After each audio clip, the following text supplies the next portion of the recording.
अहम ब्रह्मास्मि पार्ट 7। आप सभी का मेरी चैनल में स्वागत है। आज हम पार्ट 7 से स्टार्ट करेंगे। आइए मेरे साथ में निसर्ग दत्त महाराज और प्रश्नकर्ता के प्रश्न उत्तर के और पाठ हम पढ़ते हैं। बहुत दिलचस्प है, सुनने जैसा है, एक्साइटिंग भी है। आइए 14 प्रतीतियाँ और वास्तविकता। प्रश्नकर्ता, आप बारंबार यह कहते रहते हैं कि समस्त घटनाएं कारण रहित होती है। कोई भी बात बस होती भर है और उसका कोई कारण सुनिश्चित नहीं किया जा सकता, परंतु निश्चित ही प्रत्येक बात के एक या कई कारण होते हैं। मैं वस्तुओं के कारणविहीन होने को कैसे स्वीकार करूं? महाराज जी कहते हैं, सर्वोच्च दृष्टिबिंदु से देखें तो संसार का कोई कारण नहीं है। प्रश्नकर्ता, परंतु आपका अपना अनुभव क्या है? महाराज जी ने कहा, प्रत्येक वस्तु कारण रहित है, संसार का कोई कारण नहीं है। प्रश्नकर्ता, मैं यह नहीं पूछ रहा हूँ कि संसार की सृष्टि के मूल में कौन से कारण है। संसार के सृजन को किसने देखा है? संभव है कि यह अनादि हो और सदैव अस्तित्वमान रहता हो, परंतु मैं संसार के बारे में नहीं कह रहा हूँ। मैं मानता हूँ कि संसार तो है ही इसमें कितनी ही वस्तुएं हैं, आवश्यक ही प्रत्येक के एक या अनेक कारण होने चाहिए। महाराज जी ने कहा, जब एक बार काल और स्थान का अस्तित्व स्वीकार कर तुम अपने लिए कार्य कारण से शासित संसार का सृजन कर लेते हो, तो हर वस्तु के कारण को खोजने हेतु बाध्य हो जाते हो। पहले तुम प्रश्न रखते हो और फिर कोई उत्तर आरोपित करते हो।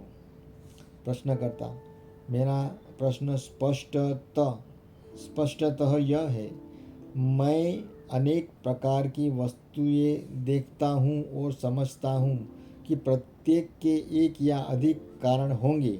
आप कहते हैं कि वे अकारण है। आपके दृष्टिकोण से पर आपके अनुसार तो किसी वस्तु की सत्यता नहीं है और इसीलिए कारणवाद का प्रश्न ही नहीं उठता। तो भी ऐसा प्रतीत होता है कि यद्यपि आप वस्तुओं का अस्तित्व स्वीकार करते हैं, पर तब भी उनके कारणों का निषेध करते हैं। यही बात मैं समझ नहीं पाता हूँ। यदि आप वस्तुओं का अस्तित्व स्वीकार करते हैं, तो उनके कारणों को क्यों अस्वीकार करते हैं? महाराज जी ने कहा, मैं केवल चेतना को ही देखता हूँ और जैसे तुम चलचित्र के पर्दे पर उभरे चित्र को मूलतः प्रकाश ही स्वीकार करते हो, वैसे ही मैं हर वस्तु को चेतना ही जानता हूँ। प्रश्नकर्ता, परंतु प्रकाश की गतिशीलता का कोई कारण तो होता ही है। महाराज ने कहा, प्रकाश जरा भी गतिमान नहीं होता। तुम भली भांति जानते हो कि गति भ्रमपूर्ण है। यह फिल्म में स्थित रंगों, रिक्त स्थानों और अवरोधों की गतिमान श्रृंखला भर है। गतिशील जो है वह है फिल्म, अर्थात मन। प्रश्नकर्ता, इस प्रकार चित्र का कारण समाप्त नहीं हो जाता। फिल्म, कलाकार, निर्माता, तकनीशियन, निर्देशक आदि तो है। संसार कारणों से नियंत्रित होता है। सभी वस्तुएं परस्पर निर्भर होती है।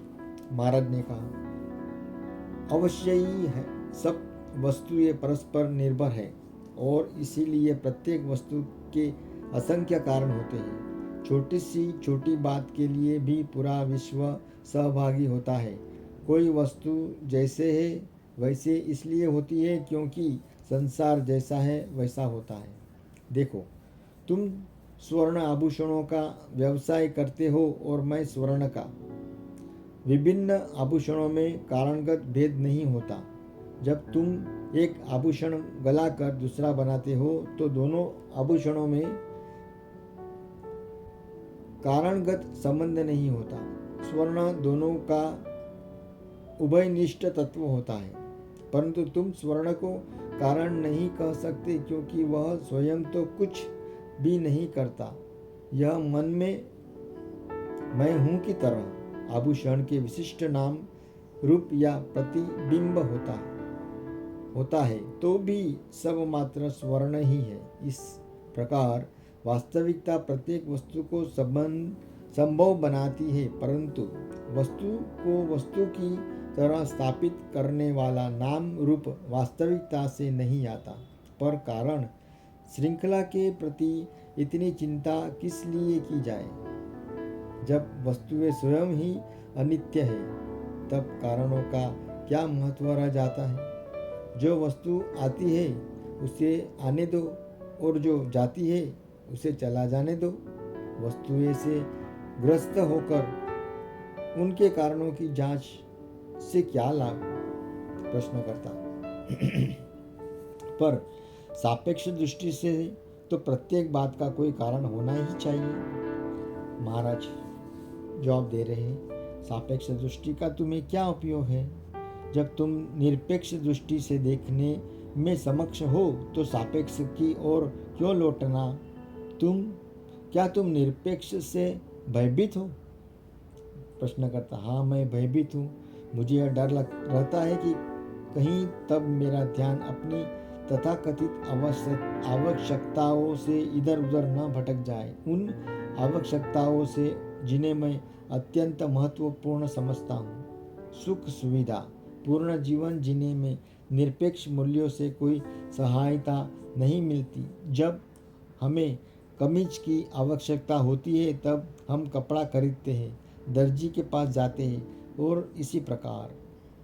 महाराज ने कहा, ये सारी बातें तुम्हारे अज्ञान की ही परिचायक है। प्रश्नकर्ता, और ज्ञानी की इस बारे में क्या दृष्टि है? महाराज ने कहा, केवल प्रकाश का ही अस्तित्व है और वही सब कुछ है। अन्य प्रत्येक वस्तु प्रकाश से बना हुआ चित्र मात्र है। चित्र प्रकाश में है और प्रकाश चित्र में है। जीवन और मृत्यु, स्व और पर, इन समस्त धारणाओं को त्यागो, उनका तुम्हें कोई उपयोग नहीं है। प्रश्नकर्ता, आप किस दृष्टिकोण से कारणवाद का निषेध कर रहे हैं? सापेक्ष दृष्टि से विश्व हर वस्तु का कारण है और निरपेक्ष दृष्टि से किसी भी वस्तु की सत्ता ही नहीं है। महाराज ने कहा, यह प्रश्न किस अवस्था में रहते हुए पूछ रहे हो? प्रश्नकर्ता, नित्य प्रति की इस जागृति की अवस्था से, केवल उसमें ही ये वार्तालाप होते हैं। महाराज ने कहा, जागृति की अवस्था में ही ये सब समस्याएं उठा करती है, क्योंकि उस अवस्था की यह प्रकृति है, परंतु तुम सदैव उस अवस्था में नहीं होते हो। जिस अवस्था में आने जाने पर तुम्हारा कोई वश नहीं, उसमें तुम विशेष कुछ क्या कर सकते हो? वस्तुएं जिस रूप में जागृत अवस्था में प्रतीत होती है, उनके विषय में यदि तुम यह जान भी लो कि वे कारण के स्तर पर परस्पर संबंधित है, तो तुम्हें इससे क्या सहायता मिलेगी? प्रश्नकर्ता, संसार और जागृत अवस्था साथ साथ उदित और अस्त होते हैं। महाराज ने कहा, जब मन परस्पर स्थिर और पूर्ण मौन जाता है तो जागृत अवस्था शेष नहीं रह जाती। प्रश्नकर्ता, ईश्वर, विश्व, सर्व, परम, सर्वोच्च आदि शब्द बस वातावरण में उठने वाला व्यर्थ का शोर ही है क्योंकि उनके बारे में हम कुछ भी नहीं कर सकते। महाराज ने कहा, तुम जिन प्रश्नों को पूछ रहे हो उनके उत्तर केवल तुम ही दे सकते हो। प्रश्नकर्ता, इस तरह आप मुझसे छुटकारा न पाइए। कितनी शीघ्रतापूर्वक आप सर्वत्व, विश्व और इस प्रकार की काल्पनिक वस्तुओं के बारे में बोलने लगते हैं। वे आपके पास आकर आपको उनकी ओर से व्यक्तित्व देने से रोक नहीं सकती। मुझे उन सारे उत्तरदायित्वहीन सामान्य कारणों से घृणा है और आप उनका व्यक्तिकरण करने की आदत से बाध्य है। यदि कारण न रहे तो न तो कोई व्यवस्था संभव होगी और न उद्देश्य प्रेरित कार्य का किया जाना संभव हो पाएगा। महाराज ने उत्तर दिया, क्या तुम प्रत्येक घटना के समस्त कारणों को जानना चाहते हो, और क्या वह संभव भी है? प्रश्नकर्ता, मैं जानता हूँ कि यह संभव नहीं है। मैं तो केवल इतना ही जानना चाहता हूँ कि क्या हर बात से कुछ न कुछ कारण अवश्य होते हैं, और यह भी कि क्या उन कारणों के प्रभावित किया जा सकता है ताकि घटनाओं को परिवर्तित किया जा सके। क्या जा सके, ऐसा पूछ रहे हैं। महाराज ने कहा, घटनाओं को प्रभावित करने हेतु एक यह आवश्यक नहीं है कि उनके कारणों का ज्ञान हो। कार्य करने की कितना दुमावदार विधि, क्या तुम ही प्रत्येक घटना के आदि और अंत नहीं हो? घटनाओं पर उनके स्तोत्र में ही नियंत्रण पालो। प्रश्नकर्ता, हर सुबह मैं समाचार पत्र उठाता हूँ और खिन्नता पूर्वक पढ़ता हूँ कि संसार के दुख, गरीबी, वैमनस्य और युद्ध आदि बेरोकटोक जारी है। मेरे प्रश्न दुख, कारणों और अनेक उनके उपचार के संबंध में है। यह बौद्ध दर्शन है, ऐसा कहकर मेरी उपेक्षा न करें, मुझ पर कोई मुहर न लगाए। आपके द्वारा कारण रहितता पर बल दिए जाने से ही तो संसार के सभी भी परिवर्तित हो पाने की सारी आशाएं मिट जाती हैं। महाराज कहते हैं, तुम भ्रमित हो, क्योंकि तुम यह विश्वास करते हो कि तुम संसार में हो, संसार तुम में नहीं। पहले कौन आया, तुम या तुम्हारे माता पिता? तुम कल्पना कर लेते हो कि तुम एक निश्चित स्थान और निश्चित समय पर जन्मे थे, कि तुम्हारे माता पिता हैं, कि तुम्हारा यह एक शरीर विशेष है तथा एक नाम भी है। यह तुम्हारा पाप है और यही तुम्हारा संकट भी। यदि तुम इस दिशा में श्रम करो तो अपने संसार को अवश्य परिवर्तित कर सकते हो। इसे अवश्य करो। तुम्हें कौन रोकता है? मैं तुम्हें कभी भी हतोत्साहित नहीं किया। कारण हो अथवा न हो, तुमने यह संसार बनाया है और तुम इसे परिवर्तित कर सकते हो। प्रश्नकर्ता, कारण विहरित संसार तो मेरे नियंत्रण से पूर्णतः बाहर है। महाराज ने कहा, इसके विपरीत जिसके एकमात्र स्तोत्र और आधार तुम हो, उस संसार को परिवर्तित कर पाना पूर्णतः तुम्हारी क्षमता में है। जिसका सृजन किया गया है उसे विलीन कर पुनः सृजित किया जाना सदैव संभव है। यदि तुम्हें इस प्रकार की आकांक्षा हो तो सब होगा, परंतु यदि तुम वस्तुतः चाहते हो तो ही। प्रश्नकर्ता, मैं केवल यह जानना चाहता हूँ कि संसार के दुखों के बारे में क्या किया जाए। महाराज, तुम अपनी कामनाओं और भयों से उनकी रचना की है, तुम उनसे जुड़े हो। इस सब का कारण यह है कि तुमने अपनी सत्ता को विस्मृत कर दिया है। पर्दे पर स्थित चित्र को सत्यता देखकर तुम उसके लोगों को प्यार करने लगते हो, उनके लिए पीड़ा उठाते हो और उनके रक्षा के लिए प्रयत्न करते हो, पर ऐसा कुछ वास्तव में नहीं है। तुम्हें अपने से प्रारंभ करना होगा, दूसरा कोई उपाय नहीं है। कार्य करो, अवश्य करो, कार्य करने में कोई हानि नहीं है। प्रश्नकर्ता, लगता है कि आपके विश्व में हर संभव अनुभव है।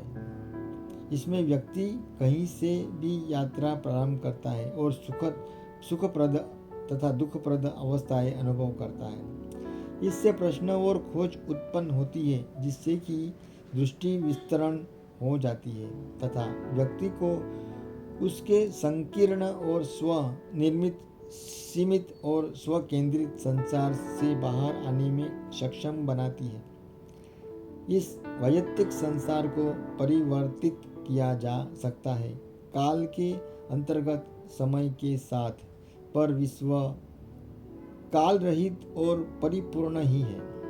महाराज जी कहते हैं, प्रतीति को वास्तविक मान बैठना एक दुखद पाप और समस्त प्रकार की अनिश्चितताओं का कारण होता है। तुम सर्वव्यापी, शाश्वत और असीम सृजनात्मक चैतन्य चेतना हो। अन्य सब कुछ लौकिक और अनित्य है। जो तुम हो उसे न भूलो। इसके साथ ही अपने हृदय को पूर्ण संतुष्टि तक कार्य भी करो। कोई और ज्ञान परस्पर मिलकर आगे बढ़े। प्रश्नकर्ता, अपने हृदय में तो मुझे यही अनुभव होता है कि मेरी आध्यात्मिक प्रगति पर मेरा नियंत्रण नहीं है। अपनी योजनाएं बनाकर उन्हें पूर्ण करने के प्रयास से हम कहीं नहीं पहुंच पाते हैं। मैं बस अपने चारों ओर एक घेरे में घूमता रहता हूँ। जब ईश्वर किसी फल को पका हुआ पाता है तो उसे तोड़कर खा लेगा। जो भी फल उसे कच्चा प्रतीत होता है वह संसार रूपी वृक्ष पर एक दिन और टिका रहेगा। महाराज जी ने कहा, क्या तुम सोचते हो कि ईश्वर तुम्हें जानता है? उसे तो संसार का ज्ञान भी नहीं है। प्रश्नकर्ता, आपका एक भिन्न ईश्वर है और मेरा भिन्न है। मेरा ईश्वर दयालु है, वह हमारे साथ पीड़ा भोगता है। महाराज कहा, तुम एक को बचाने के लिए प्रार्थना करते हो जबकि हजारों मरते हैं, और यदि सभी का मरना रुक जाए तो धरती पर स्थान ही शेष न रहेगा। प्रश्नकर्ता, मैं मृत्यु से भयभीत नहीं हूँ। मेरी चिंता दुख और पीड़ा के संबंध में है। मेरा ईश्वर एक सीधा साधा ईश्वर है और कुछ सहाय भी। इसमें यह शक्ति नहीं है कि हमें बुद्धिमान बनने के लिए बाध्य कर सके। वह बस प्रतीक्षारत खड़ा भर रह सकता है।